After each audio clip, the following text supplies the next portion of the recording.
Hi, Emily. So here's just a quick recap of what we studied today. So first of all, I asked the class if there's any general statement about what they can make as far as after we've seen these two stories of time travel, if there's kind of a general statement we can make of why the Talmud would use this kind of technique, the time travel technique. So if they were writing a doctoral thesis in Talmud and the time traveling technique, what would they use it for? And two interesting comments came up. One is that I think Yoni Mary made this comment that instead of just like having God explain or place in the mouth of God kind of the words that kind of explain the situation to both Moshe and to Honi. There is some kind of value in them experiencing the situation and kind of coming to the conclusions on their own. That was number one. And the second was it really helps us kind of concretize the idea of a continuing chain of tradition.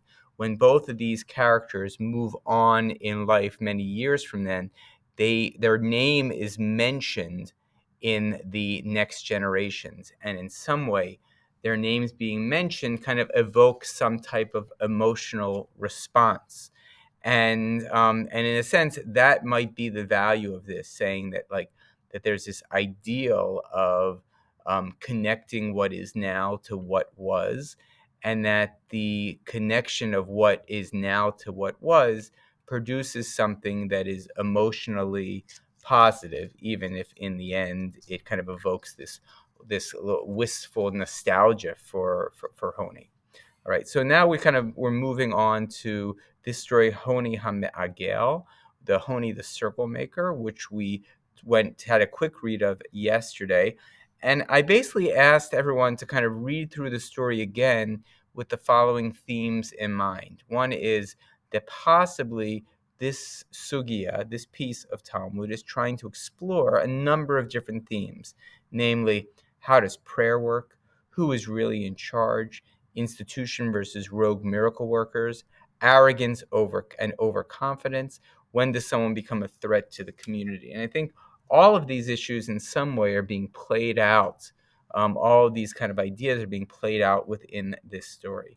So we begin the story with this idea of Honi being really very, very arrogant that he's going to bring about the rain that people desire. Interestingly enough, the people haven't specified what kind of rain they're looking for, nor does Honi specify what kind of rain he is asking for. However, we do know that he's confident enough that the amount of rain that will fall is enough to warrant the precaution to bring the clay ovens in, meaning the rain that's going to come will destroy these ovens. Interestingly enough, I think in our mind, when we hear the word tanor, when we hear ovens anytime being spoken about, that does give us an indication of, or remind us of, this other story about the oven of Achnai. So the question is, are we supposed to kind of have that primed in our thought when we're looking at this story, yes or no? And some of the kids in class said, there's some miracle working being done here in a very similar way of Rabbi Eliezer, who kind of says, if the law is like me, let the carob tree move. If the law is like me, make the Beit Midrash walls fall in. But they also noticed that there was some differences as well. One of the main differences is Eliezer gets for exactly what he asks. Eliezer there's a one-to-one correspondence between what is asked and what is given, whereas in this case it is not so. There is really a process of being answered. Additionally, the question that was brought up is, why are they actually going to Honi? And later on, this question will become even more striking when we realize that where this is taking place is actually in Jerusalem, the very place of the Beit HaMikdash, the very place where, like, the center of all those people that we would think people would turn to when there is a drought. Basically the Kohanim, basically the rabbinical hierarchy, but no, they're turning to an individual named Honi, who is pretty arrogant, who's pretty confident that he's going to get what he asks for, and right away, he doesn't get what he asks for. So what does Honi do? Right? He makes this circle and he says this. I mean, not only does he draw a circle, he stands inside it and says, I'm not leaving this circle. But also, he kind of talks to God in a pretty bold and brazen way and says, A, I'm like a member of your house. I'm not moving from here. Your children have come to me. So the question we asked in class was, there really three things being done here, right? There's a circle being drawn, there's kind of a conviction that I'm not moving from this place, and there's kind of a prayer as well. So which of those items is it that in some way brings about the rain coming in a trickle, right?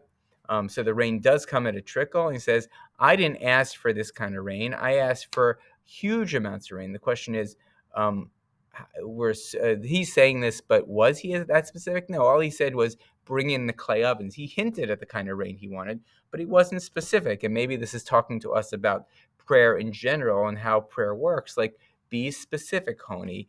This is this is what you're looking for. And then the rain begins to fall, right?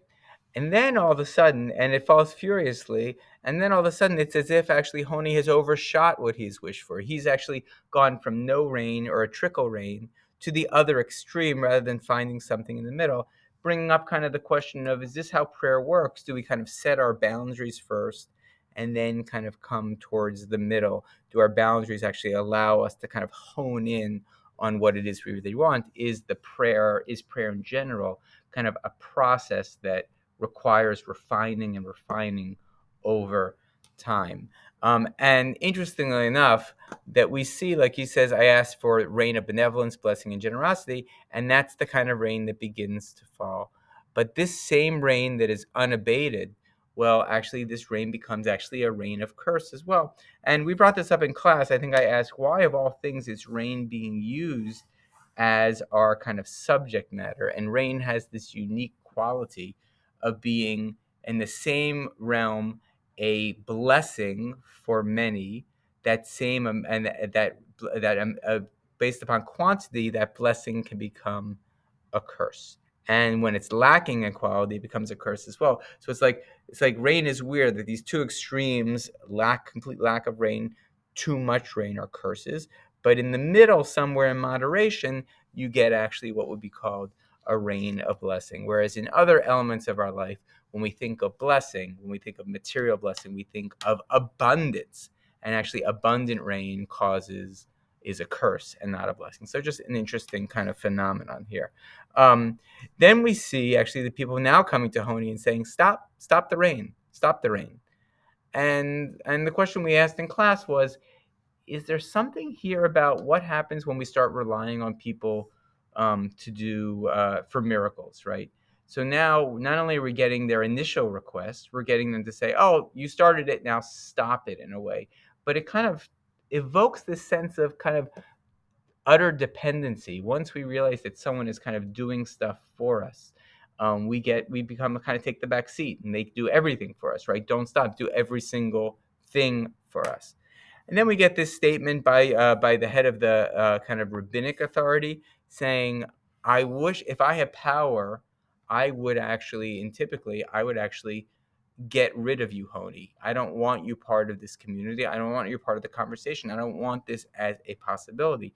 Miracle workers are bad for a society. They're not good for society. And it might be this kind of dependence that's shown in this last sentence that kind of shows that. But he's also like, my hands, what can I do?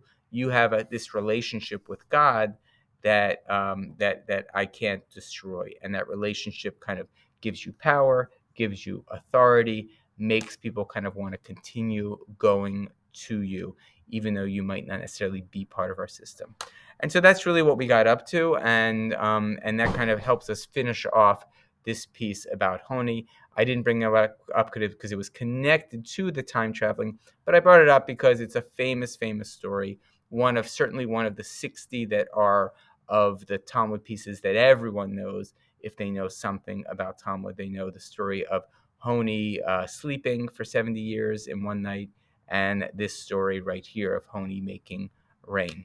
All right. Thanks so much for being part of this class.